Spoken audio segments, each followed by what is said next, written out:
dando sequência à primeira semana de segurança pública, convidamos agora para desenvolver o tema O papel no município no Sistema Único de Segurança Pública, Letícia Paiva Delgado, que é graduada em Direito, advogada criminalista, especialista em Direito Penal e Processo Penal.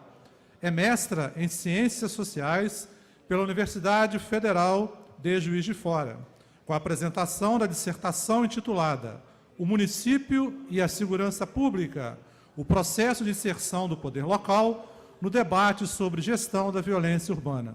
Atualmente, é doutoranda pelo Programa de Pós-Graduação em Sociologia e Direito da Universidade Federal Fluminense, na linha de pesquisa Políticas de Segurança Pública e Administração Institucional de Conflitos. Ainda na Universidade Federal Fluminense, é pesquisadora do Núcleo de Pesquisa em Sociologia do Direito, vinculada ao Departamento de Segurança Pública da Universidade, e pesquisadora do Núcleo de Pesquisas em Violência e Direitos Humanos. Também é professora de Direito Processual Penal da Faculdade Docton de Juiz de Fora e de Criminologia e Políticas Criminais do curso de pós-graduação da PUC de Minas Gerais. Com a palavra, a professora Letícia Paiva Delgado.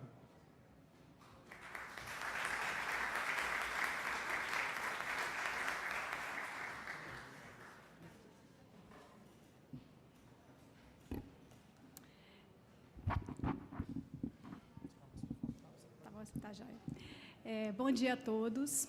Eu gostaria inicialmente de agradecer ao convite que foi feito pelo Sargento Melo e parabenizá-lo principalmente pela iniciativa da propositura de uma lei em que institui, no âmbito de Juiz de Fora, uma discussão tão importante como segurança pública. Mas eu não poderia também deixar de agradecer ao meu amigo Figueroa, que é secretário de Segurança Urbana e Cidadania, com quem, na verdade, eu compartilho já faz algum tempo todas as discussões relacionadas a um tema que, para mim, é tão incipiente quanto importante, que é justamente o papel do município na segurança pública e dentro de uma lógica agora que insere o município dentro do Sistema Único de Segurança Pública. E aí também, gostaria de cumprimentar as demais autoridades aqui presentes, a todas as pessoas que estão, na verdade, dando um tempinho para que a gente possa implementar uma cultura de discussão de problemas públicos em Juiz de Fora. Eu acredito que quando a gente parte da premissa de que é importante se institucionalizar, se criar uma semana para debater a segurança pública, é porque a gente reconhece não só a importância do problema, mas que nós estamos diante de algo que está em construção. E é justamente essa a finalidade principal da minha fala, auxiliar na construção de algo. Eu não tenho, na verdade, a maior sabedoria do mundo, eu tenho a minha percepção, eu analiso esses objetos pelo meu filtro, pela minha lupa, e, para isso, eu gostaria de compartilhar com vocês um pouco o porquê que eu debato esse assunto. O que me faz a compreender, na verdade, a segurança pública, pelo olhar que eu compreendo, e porque, na verdade, que isso me é uma temática extremamente cara. Eu sou de Juiz de Fora há muito tempo, embora eu tenha nascido em Belo Horizonte, eu cresci em Juiz de Fora, nunca saí daqui, e os problemas relacionados a Juiz de Fora me assolam, me deixam tristes, mas também me faz pensar em como agir positivamente. E com isso, formado em Direito, sempre dei aula de Direito Penal, Processo Penal, eu fui tentar um lugar para discutir as questões relacionadas à segurança pública em Juiz de Fora. E foi aí que eu fiz mestrado, eu sou mestra em Ciências Sociais pela Universidade Federal de Juiz de Fora, onde eu consegui desenvolver uma pesquisa que é, na verdade, o embrião para tudo que a gente vai discutir aqui. Com uma pergunta muito simples: qual que é o papel do município na segurança pública? Essa pergunta, por mais simples que ela possa parecer, ela já traz para a gente 1 milhão de inquietações. E a primeira inquietação é justamente uma questão muito simples.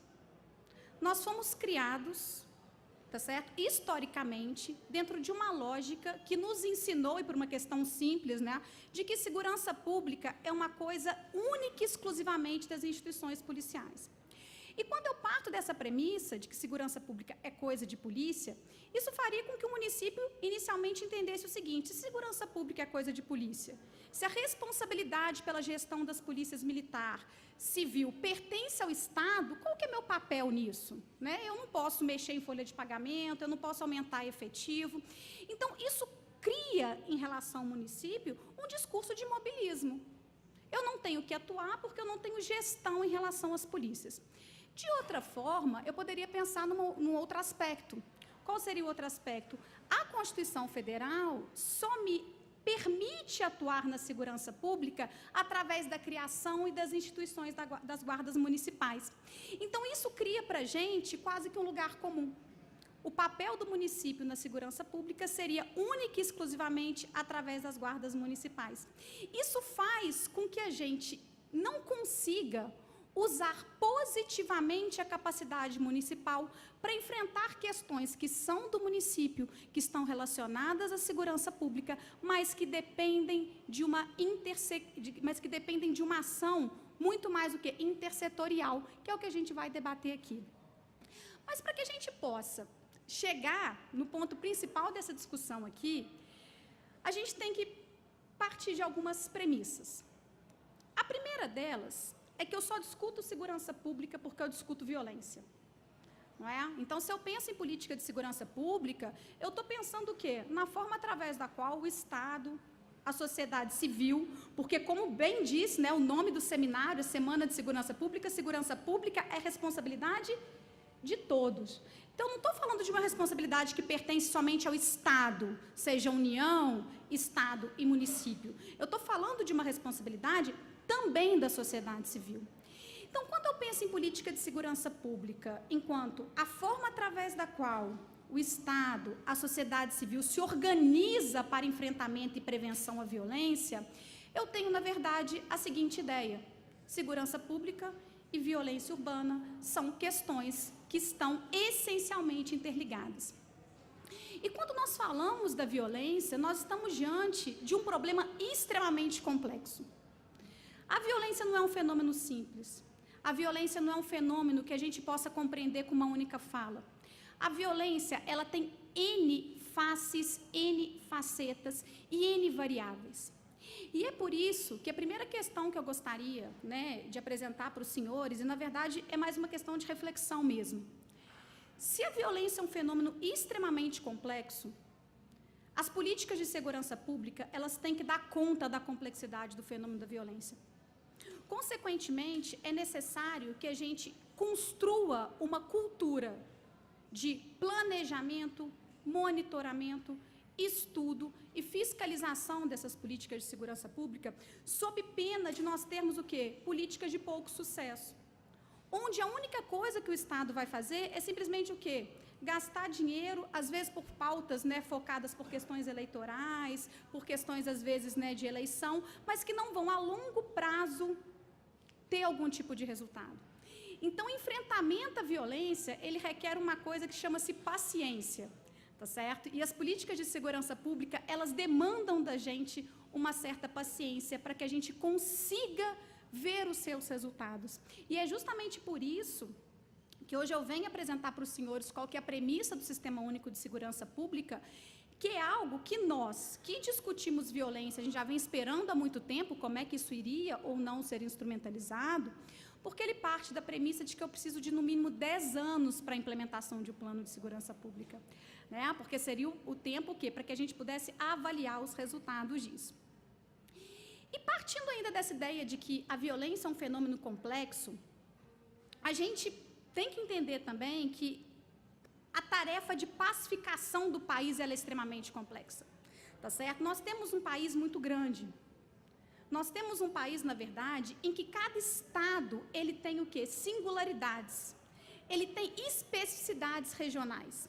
Então, eu preciso de uma coordenação e integração de esforços em todas as esferas, né, da federação, mas coordenação e integração esta que consiga compreender o quê? A especificidade de cada local.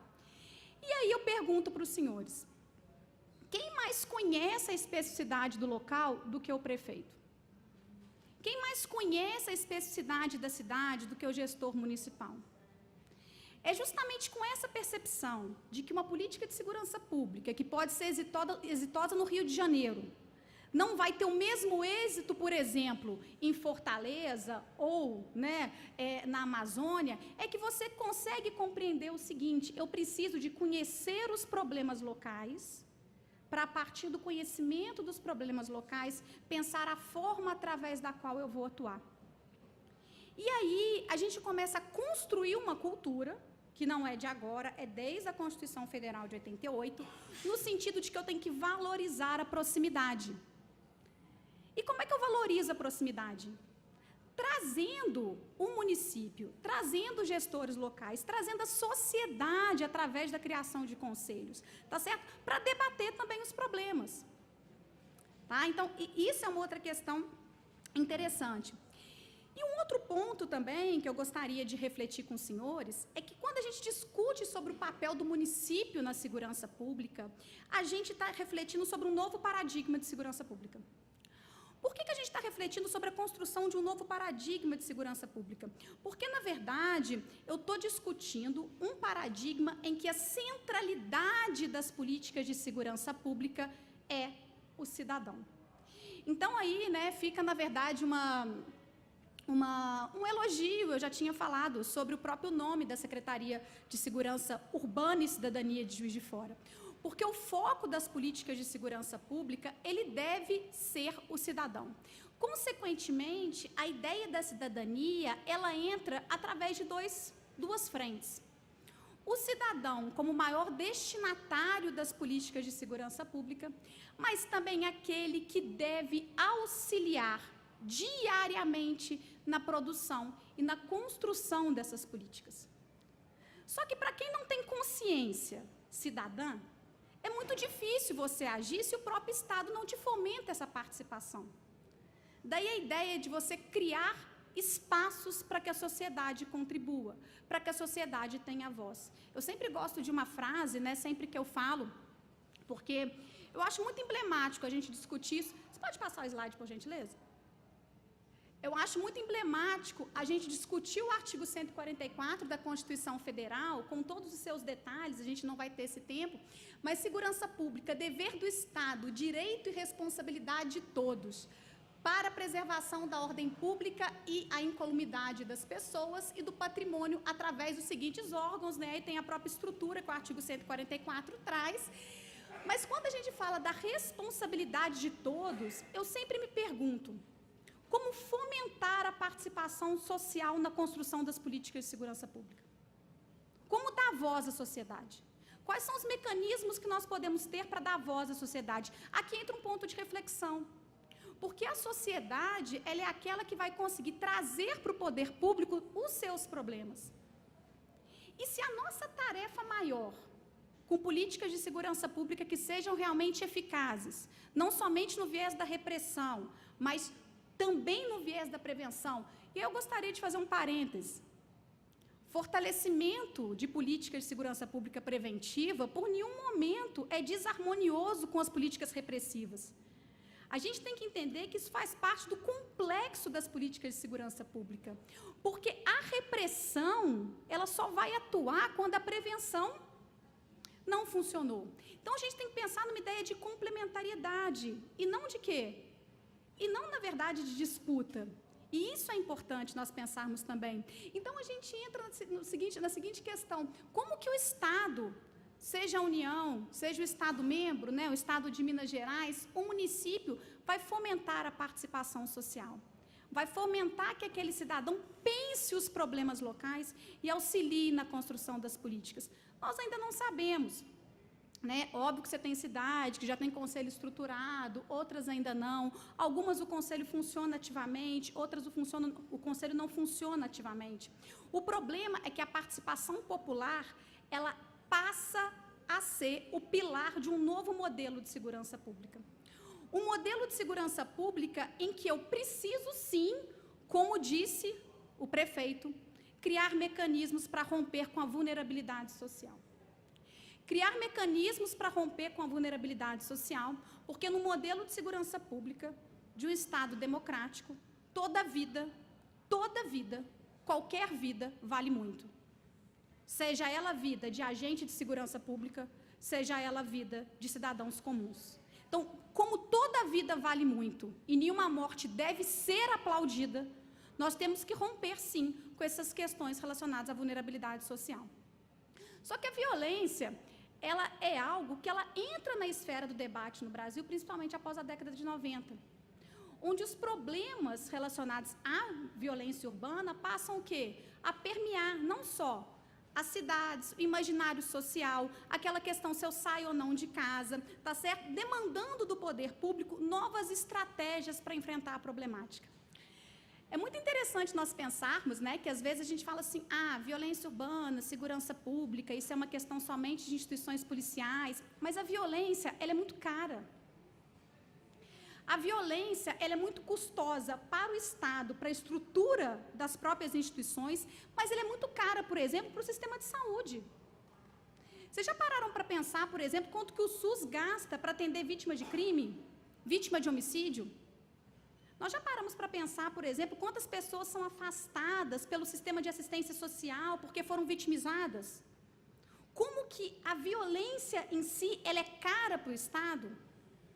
Sem que a gente pense também nos processos de revitimização dos filhos que ficam sem pais, que ficam sem mães e que vão para abrigo, e toda essa rede, na verdade, que deve ser articulada para dar conta dessas consequências diretas ou indiretas da violência.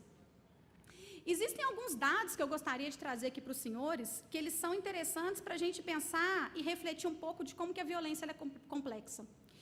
Compreendendo a complexidade do fenômeno da violência, talvez a gente consiga construir conjuntamente qual seria o papel do município. Quão perto nós estamos, tá certo? Tem uma pesquisa do Datafolha e do Fórum Brasileiro de Segurança Pública, de 2016, que fala que em cada 3 brasileiros adultos, 1 conhece alguém que foi assassinado. Então, em cada 3 adultos, 1 conhece, já ouviu falar, tem algum contato com alguém que já foi assassinado. 64% da população reconhece que as maiores vítimas da violência no Brasil são jovens, negros e do sexo masculino. Segundo a Confederação Nacional da Indústria, em 2017, 7 em cada 10 brasileiros alteraram ao menos um hábito por conta da violência e da criminalidade. Deixaram de circular nas ruas, mudaram seu filho das escolas, compraram carros blindados, ou seja, ações individuais relacionadas ao medo da violência. Os homicídios, eles se tornaram no Brasil a principal causa de mortalidade da população. Em números absolutos, e aqui eu quero só fazer um parêntese de novo, a gente usa para fazer pesquisas na Universidade Federal, né? A gente tem um núcleo de pesquisas em violência e direitos humanos, que é coordenado pelo professor Paulo Fraga, que foi quem me coordenou, quem me orientou no mestrado, e a gente trabalha alguns números relacionados a homicídios em Juiz de Fora, a gente tem muito dado, e a gente utiliza o número do DataSUS. Por que a gente utiliza o número do DataSUS? Porque a gente ainda está engatinhando para ter um sistema de gestão unificada de números no Brasil, pelo que, na verdade, isso acaba sendo uma questão também, né? Então, os homicídios, eles se tornaram no Brasil a primeira causa de mortalidade e, em 2016, nós tivemos no Brasil 62.517 homicídios. E quando a gente fala nisso, a gente está alcançando 30 homicídios por 100 mil habitantes, fazendo com que o Brasil se insira no número daqueles países mais violentos, de acordo com a Organização Mundial de Saúde. Dessas pessoas mortas em 2016, 92,5% eram homens, sendo que desse percentual que era homem, 53,5% eram jovens, entre 15 e 29 anos.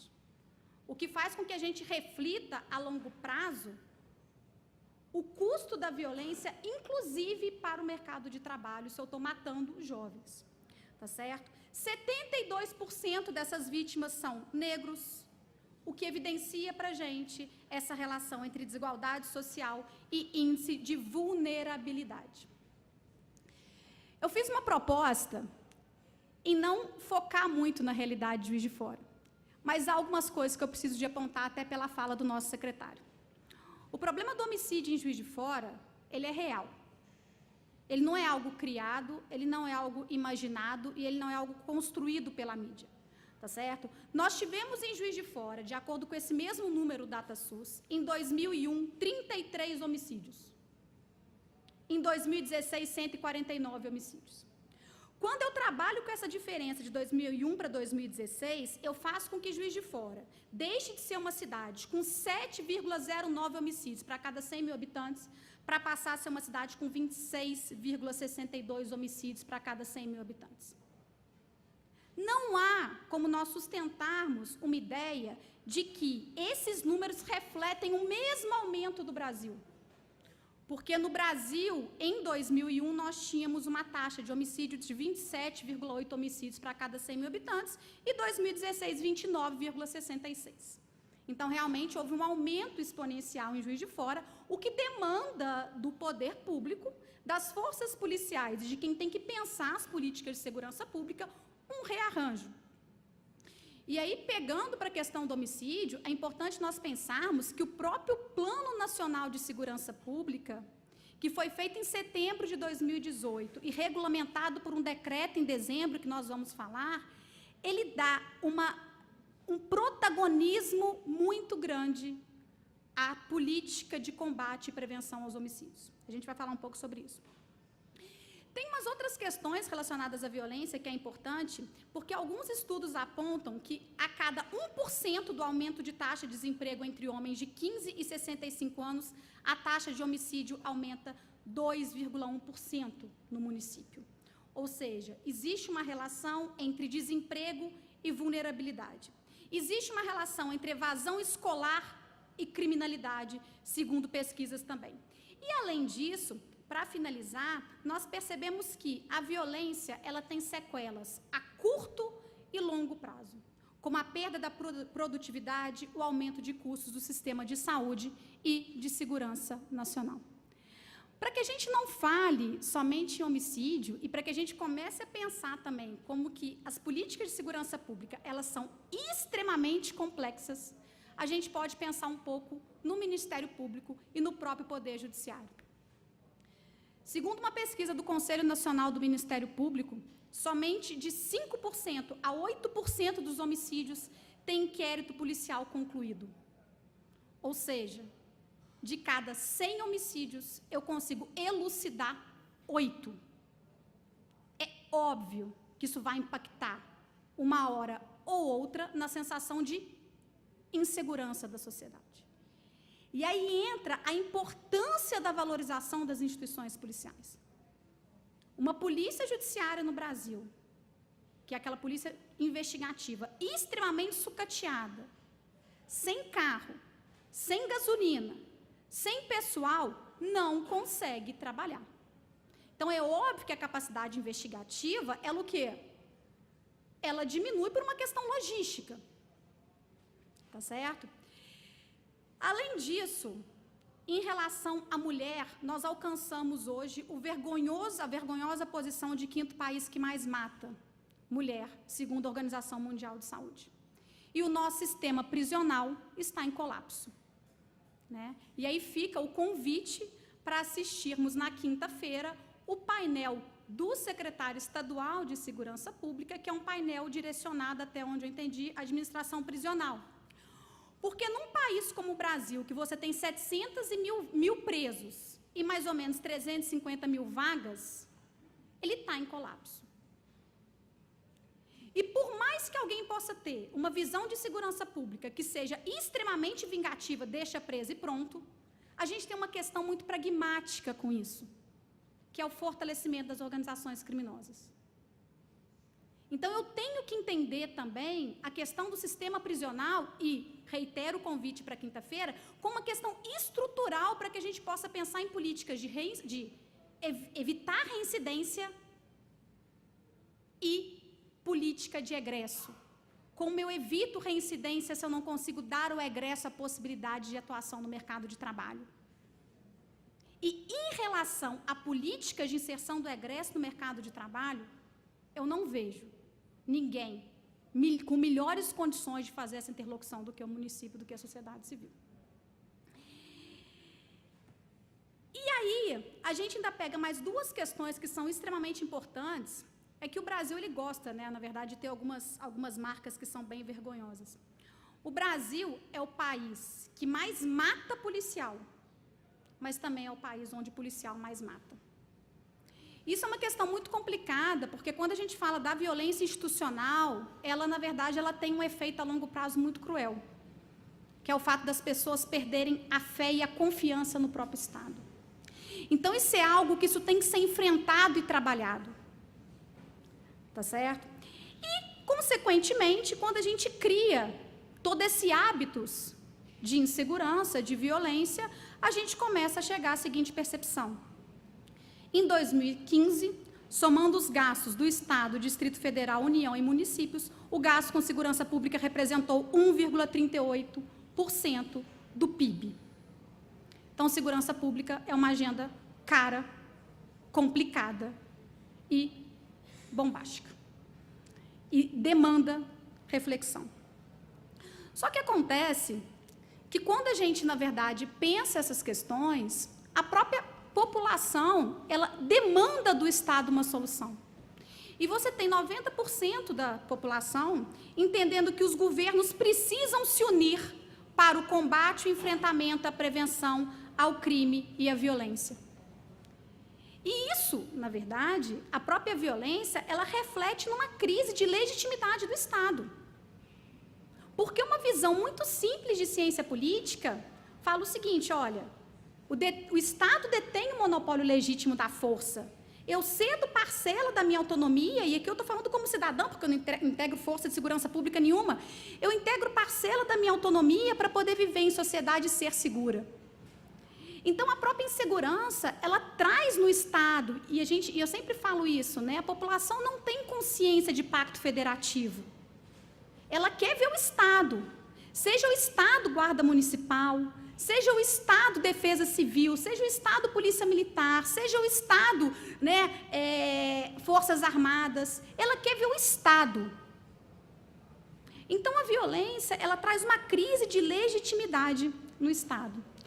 E justamente por isso, porque a gente passa a construir um problema público, e não um problema público que é construído hoje, vem sendo construído historicamente, é que a gente começa a repensar o seguinte: qual é o papel do município na segurança pública?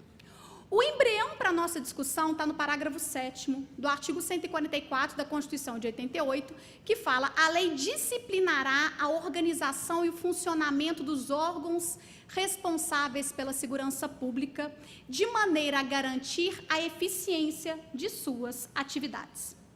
O parágrafo 7º do artigo 144, que nunca foi regulamentado, quer dizer, nunca até junho, né, que carecia de regulamentação até junho, ele vem falando o seguinte: olha, eu tenho que organizar o funcionamento dos órgãos responsáveis pela segurança pública, justamente para que eu tenha uma gestão harmônica, colaborativa e compartilhada. Ninguém aqui fala em união, as pessoas falam em colaboração. As pessoas falam, na verdade, da ideia de que, colaborando e a união induzindo essas políticas, eu poderia ter o quê? Resultados mais exitosos. E aí, com base nisso, o senhor pode passar para mim, por gentileza? O que nós temos de mais recente? Nós temos a Lei 13.675, de 11 de junho de 2018. Essa lei, ela disciplina a organização e o funcionamento dos órgãos responsáveis pela segurança pública, nos termos do artigo 7º do artigo 144 da Constituição, cria a Política Nacional de Segurança Pública e Defesa Social, que é o Plano Nacional de Segurança Pública e Defesa Social, e institui o Sistema Único de Segurança Pública, que é o chamado SUSP. É interessante nós pensarmos que a própria lógica do SUSP, resguardada, né, as devidas proporções, eu acho que tem pessoas com muito mais capacidade de fazer esse comparativo que eu, parte da mesma premissa do SUS. Tá certo? Então, quando a gente fala do SUSP, eu estou falando principalmente da ideia de integração. Só que vocês podem me perguntar o seguinte: Letícia, o embrião está no artigo 144 da Constituição, de 88, e eu só tenho a lei do SUSP em 2018. Eu fiquei 30 anos gestando isso. Eu fiquei 30 anos para regulamentar essa integração. Isso é novo. Como é que eu vou depositar minha energia em algo tão novo, se eu não sei se, na verdade, isso vai pegar, vai se fortalecer? Eu quero dizer para os senhores que, embora a lei seja recente, esse debate ele já é um pouco antigo. Nós já tivemos, desde 95, tentativas de criação de planos nacionais de segurança pública. Tá certo? Em 1995 foi criada uma Secretaria de Planejamento de Ações Nacionais de Segurança Pública, que foi transformada em 97 na Secretaria Nacional de Segurança Pública, na Senasp. Então, a ideia da Senasp era justamente induzir políticas locais também. E nós tivemos também o quê? O primeiro Plano Nacional de Segurança Pública e a criação do Fundo de Segurança Pública. Então, isso até 2000. Em 2000, surgiu o Plano Nacional de Segurança Pública. Em 2007, foi instituído pela Lei 11.530 de 2007, o chamado PRONASSE, que é o Programa de Segurança Pública com Cidadania, que ele tinha como pilar a formação de uma cultura de paz e com fortalecimento da participação do município e da participação da sociedade. E é interessante que essa lógica de descentralização das políticas de segurança pública, respeitado o âmbito de atribuição de cada ente federativo, isso é bem importante, a gente vai ver, não é uma construção só do Brasil. Um grande exemplo que é citado, né, na literatura que fala um pouco sobre isso é o exemplo da Colômbia, principalmente em Bogotá, na Colômbia. Né? Acho que Figueroa teve em Bogotá, eu não tive esse prazer de ir ainda, mas eu tenho muita vontade. Assim. É uma discussão muito interessante, porque nas próprias discussões embrionárias do PRONASSE, citava o exemplo de Bogotá. Uma cidade que chegou a ter 79 mortes para cada 100 mil habitantes, conseguiu reduzir seus números para 36 mortes para cada 100 mil habitantes em menos de 10 anos.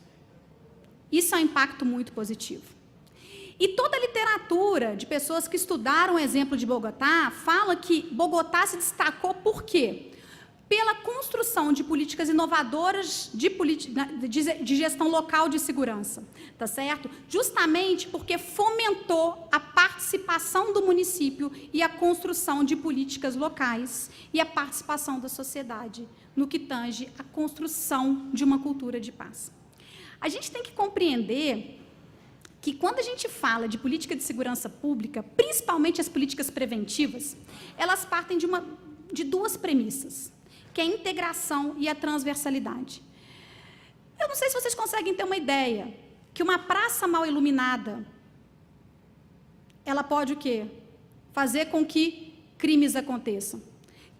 Crianças fora da escola, elas estão mais suscetíveis a serem captadas pelo tráfico, tá certo? Que, às vezes, um projeto de uma escola que abre no final de semana para que aqueles adolescentes façam esportes é algo que pode, o quê? A longo prazo, fortalecer a percepção de cidadania. O que a gente tem que entender é uma relação muito estreita entre cidade e cidadania. A cidade tem que ser espaço para a construção de cidadania. E a violência, a meu sentir, é a antítese da cidadania. Então, a violência é uma forma de apropriação do espaço público que não pelo viés da cidadania. Então, entra o papel do Estado, de trazer mecanismos para fortalecimento dessas ações. Então, o que nós temos? Além da lei do SUSP, né, nós temos a Lei 3.756, de 12 de dezembro de 2018, que dispõe sobre o Fundo Nacional de Segurança Pública, sobre a destinação do produto da arrecadação das loterias e sobre a promoção comercial e a modalidade lotérica, denominada apostas de cota fixa. E aqui, na verdade, que a gente deposita todas as nossas esperanças, né? Eu acho que é aqui que os prefeitos depositam todas as suas esperanças. Porque a partir de dezembro, você passou a ter uma destinação de recurso de loteria para o Fundo Nacional de Segurança Pública. E aí você pode perguntar o seguinte: como é que esse dinheiro do Fundo Nacional de Segurança Pública vai chegar até Lima Duarte, Vamos tirar Juiz de Fora. Juiz de Fora tem 500 mil habitantes, é uma cidade importante, tem alguns eventos aqui estranhos que acontecem, então você pode falar assim, Juiz de Fora ainda tem alguma certa centralidade. Mas como é que esse dinheiro chegaria até Lima Duarte? Como é que esse dinheiro chegaria até Santos Dumont? A ideia do governo federal é repasse de dinheiro mediante indução de políticas de segurança, que não são somente políticas preventivas, mas principalmente políticas preventivas, porque seria o quê? O âmbito de atuação do município, tá? Só que aí, para que a gente possa... Você pode passar mais um pouquinho? Além disso, eu tenho o decreto 9489, de 30 de agosto de 2018, que estabelece normas, estrutura e procedimento para a execução da Política Nacional de Segurança Pública e Defesa Social, de que trata a Lei 3.675 de 2018, que institui o SUSP. Então, eu tenho um decreto regulamentando, e o decreto 9630, de 26 de dezembro, que instituiu o Plano Nacional de Segurança Pública e Defesa Social.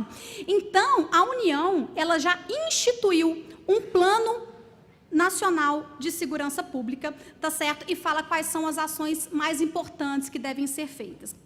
E aí, a questão é o seguinte, para que eu possa pensar a forma através da qual o município pode atuar concretamente no campo da segurança pública, eu tenho que repensar algumas questões. E, na verdade, a primeira questão que eu tenho que repensar é que a segurança pública, em que pese a extrema importância e a centralidade das instituições policiais, ela não pode ser pensada somente através da lógica das instituições policiais. Tá certo? Eu sou um entusiasta das instituições policiais, todo mundo sabe isso, mas eu não tenho como pensar o município atuando na segurança pública somente pelo viés das instituições policiais, sob pena de eu estar pedindo para o município algo que não está ao alcance dele. E a outra questão que eu tenho que pensar também é que a atuação do município na segurança pública, em que pese o papel das guardas municipais, não pode ser focado unicamente na atuação das guardas municipais. Porque no momento em que o secretário municipal de segurança pública repensa políticas habitacionais, forma de implementação de políticas habitacionais, inclusive pelo viés da segurança pública, ele pode estar evitando um problema futuro. No momento em que você pensa políticas educacionais pelo viés da segurança pública, ele pode estar evitando problemas futuros. No momento em que o município entra num projeto para colocar, por exemplo, câmeras na cidade, seja em parceria com o Estado, seja em parceria com a própria sociedade civil também, os empresários financiando isso, ele está participando ativamente da promoção da segurança pública. Então, a gente tem que compreender qual que é o papel para que o município possa, caso ele queira, criar um plano municipal de segurança pública. Um plano municipal de segurança pública que não pode ser pensado somente pela lógica de governo. E daqui a 4 anos muda prefeito, entra prefeito, e a gente larga o plano municipal e começa a pensar em coisas completamente diferentes. A gente tem que criar uma lógica de continuidade. Por isso que, na verdade, o próprio decreto que institui o Plano Nacional de Segurança Pública fala que ele vai vigorar durante 10 anos. Que seria um tempo mínimo para você implementar, fortalecer e tentar o quê? Ver os resultados e a forma de adaptação para que as coisas possam, de alguma forma, melhorar. E aí, você pode passar para mim? Eu queria compartilhar com vocês o artigo 1º da Lei do SUSP, que fala assim, essa lei institui o Sistema Único de Segurança Pública e cria Política Nacional de Segurança Pública de preservação da ordem pública e da incolumidade das pessoas, do patrimônio, por meio da atuação conjunta, coordenada, sistêmica e integrada dos órgãos de segurança pública, de defesa social, da União, Estados, do Distrito Federal e dos municípios, em articulação com a sociedade. Então, o próprio artigo 1º da Lei do SUSP fala expressamente que o que eu quero? Eu quero uma atuação conjunta, coordenada, sistêmica e integrada. Tá certo? Eu preciso de uma percepção colaborativa entre os entes. A disputa, ela enfraquece. Por isso que é extremamente importante que cada ente entenda o seu âmbito de atuação. Para que a gente não tenha desgastes desnecessários. é muito importante, aí eu vou falar 5 minutinhos, que, por exemplo, a guarda municipal, quando bem estruturada em municípios, a gente tem municípios que têm guarda municipal extremamente estruturada e que fizeram a diferença imensa para a reversão dos índices de violência naquela cidade. Mas eu preciso que a guarda municipal reconheça qual que é o seu papel dentro desse complexo campo da segurança pública, para que a gente não perca energia discutindo usurpação de função.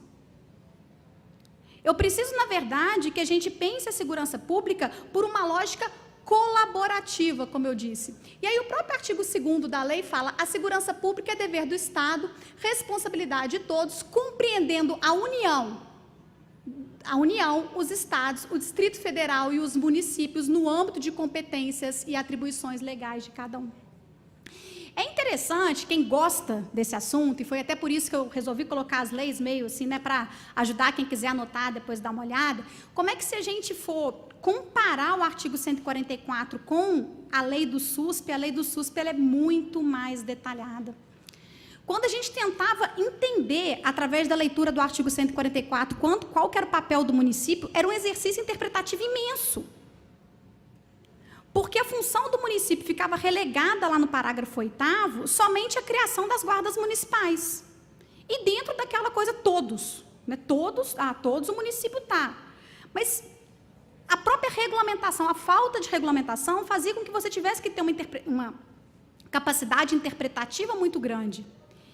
E como eu estou diante, repetindo, de uma agenda cara, complexa e problemática, seria muito simples que o município, qualquer município, utilizasse do discurso do imobilismo. Isso não é responsabilidade minha, eu não vou fazer nada. Não tem nada a ver com isso. Estou aqui, criei minha guarda, mas a criação da guarda é faculdade, quer dizer, isso não é um problema meu, de quem não é. Só que é curioso, né? Eu sempre falo isso, assim, já faz um tempo que, se a gente acompanha os debates eleitorais para prefeitos, não digo só em Juiz de Fora, mas qualquer outra cidade, o tema violência está muito recorrente. Porque os cidadãos não querem saber de quem é a competência, eles querem a solução. Então, isso reflete de uma forma muito clara no debate eleitoral.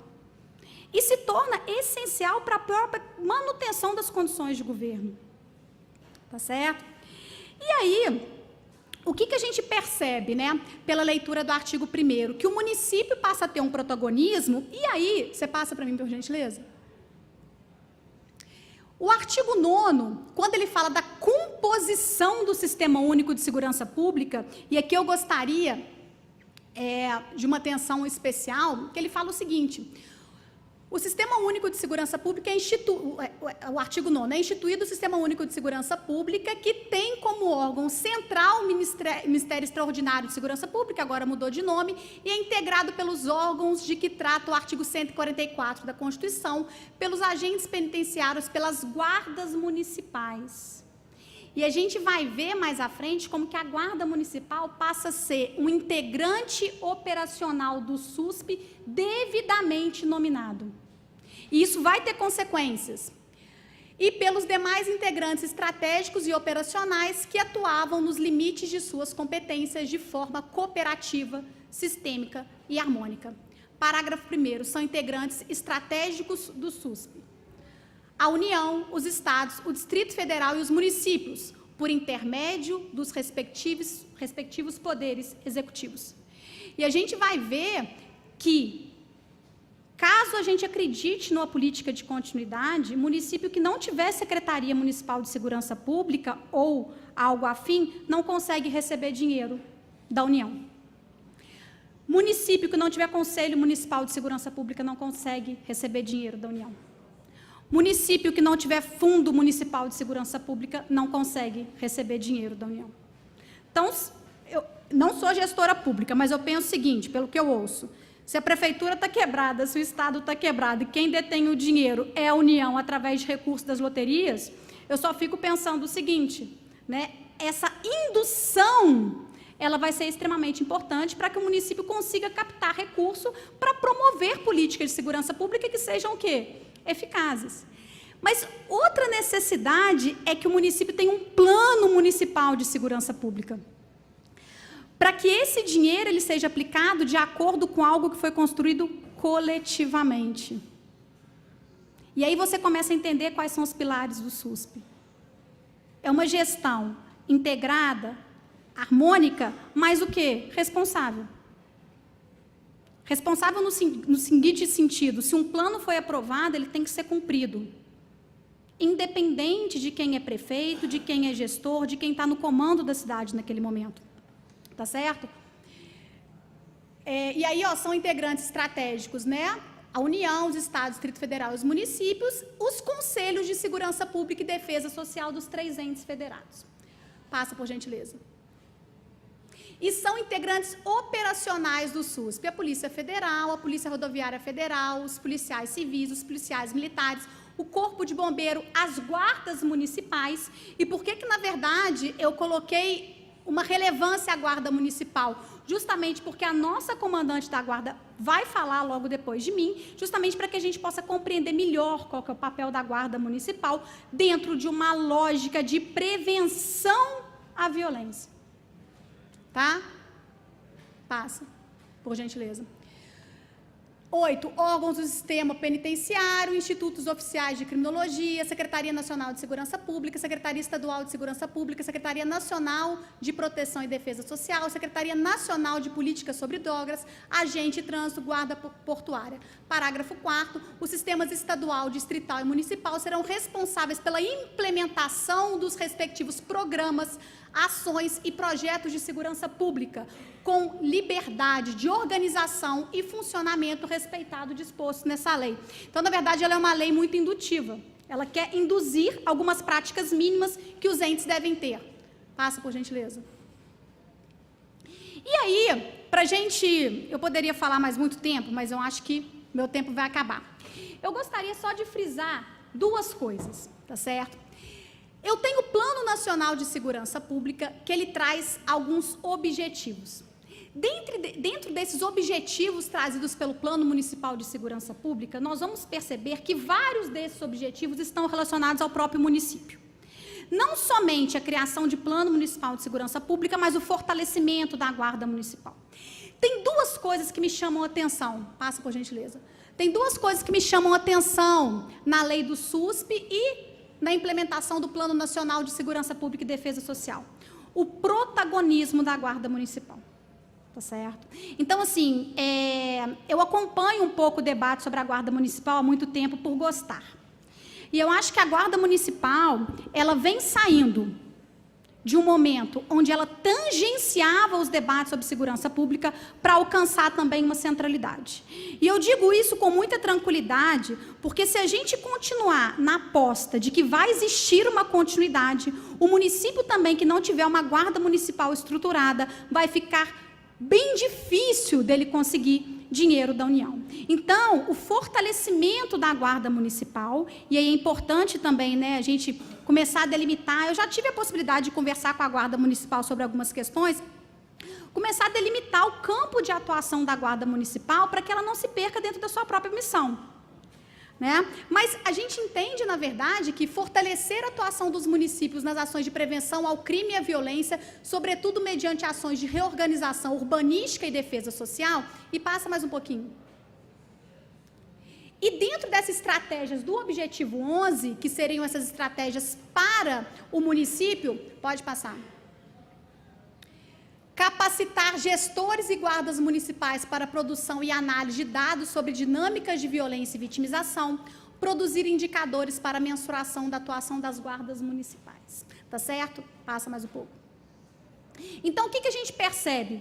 A gente percebe justamente um protagonismo do município e um protagonismo das guardas municipais. Isso é muito importante para que a gente pense que guarda municipal, atuação do município, criação do Plano Municipal de Segurança Pública, criação de um Fundo Municipal de Segurança Pública, criação de um Conselho Municipal de Segurança Pública, seriam as bases do início da construção de uma política de segurança pública que se pretende uma política de Estado. E por que eu defendo isso com muita tranquilidade? Porque eu acompanho isso há muito tempo, e a gente vê que as ações da União, nesse sentido, elas são indutoras para municípios que cumprem alguns requisitos. E agora o artigo 22 da lei do SUSP, ele fala o seguinte: as políticas públicas de segurança não se restringem aos integrantes do SUSP, pois devem considerar um contexto social amplo com abrangência de outras áreas de serviço público, como educação, saúde, lazer e cultura, respeitadas as atribuições e as finalidades de cada área do serviço público. Ou seja, as políticas públicas de segurança, elas não se limitam aos integrantes do SUSP. Então, a sociedade civil, ela tem que participar. A gente tem que compreender que toda ação, toda fala, ela reflete no fortalecimento ou não da violência. Tá certo? E, passando... E o plano de que trata o caput desse artigo terá duração de 10 anos. As ações de prevenção à criminalidade devem ser consideradas prioritárias na elaboração do plano. E, por fim, o parágrafo 5º. Os estados, o Distrito Federal e os municípios deverão, com base no Plano Nacional de Segurança Pública em Defesa Social, elaborar, implantar seus planos correspondentes em até 2 anos, a partir da publicação do documento nacional, que aconteceu em dezembro, sob pena de não poderem receber recursos da União para execução de programas ou ações de segurança pública e defesa social. Ao meu sentir, o SUSP, a implementação do SUSP é um caminho inevitável, a não ser que o município queira, na verdade, correr o risco de não receber essas verbas da União. Tá certo? Então, é algo que a gente tem que pensar, tem que se estruturar e tem que fazer escolhas, né? Dentro dessa questão toda, eu acho que, e eu vou deixar para a comandante da Guarda trazer algumas reflexões sobre o papel da Guarda Municipal, né? A gente não tem condição de discutir sobre isso aqui, em virtude do tempo mesmo, mas eu acho que é uma discussão extremamente interessante. A minha proposta foi trazer para vocês algumas bases conceituais sobre o Sistema Único de Segurança Pública, como que o município pode participar, como é que a gente está diante de um campo em construção ainda, ninguém tem uma resposta fechada. A gente tem que conhecer, a gente tem que, na verdade, entender a problemática e tentar, na verdade, sermos pioneiros em algo que pode tentar mudar a nossa realidade.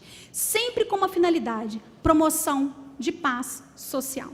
Tá certo? A minha contribuição é uma contribuição de quem pesquisa o tema, de quem gosta do tema, mas eu não sou servidor público, eu não sou gestor público. Eu penso o problema de fora. Mas pensando no problema de fora, eu me sinto corresponsável pelo problema, porque eu faço parte da sociedade civil. E eu acho que a universidade, ela tem um papel muito importante em pensar os problemas. A gente fala isso, a gente discute isso todo dia, né, na Docton. E, terminando, né, já pedindo desculpa por ter me alongado tanto, eu vou me despedir e com a seguinte reflexão: eu não sei muito bem qual que é o modelo de segurança pública que o Brasil quer, o que nós teremos em relação à política de segurança pública, mas eu sei muito bem qual que é o modelo de segurança pública que eu quero. Eu, Letícia Fonseca Paiva Delgado, mãe, mulher, profissional, eu sei qual que é o modelo de segurança pública que eu quero. Eu quero um modelo inclusivo, focado em uma cultura de paz, na prevalência dos direitos humanos e que tenha um olhar atento para as especificidades de cada local. É um modelo em que cada vida valha muito e que nenhuma morte, nenhuma mesmo, seja aplaudida. É um modelo em que os conflitos sejam solucionados de forma responsável. É um modelo em que as instituições policiais e a Guarda Municipal tenham uma atuação colaborativa e não competitiva. É um modelo em que as políticas preventivas integradas sejam valorizadas. É um modelo em que o cidadão é respeitado e os agentes de segurança pública valorizados. É um modelo que reconhece que o fortalecimento da democracia é o único caminho para a efetivação da paz social. Muito obrigada.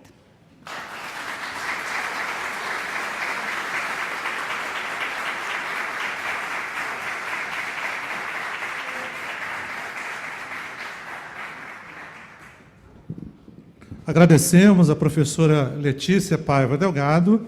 Em 10 minutos, retornaremos com a segunda palestra desta manhã, Segurança com Cidadania, proferida pela comandante da Guarda Municipal de Juiz de Fora, Emilce de Castro.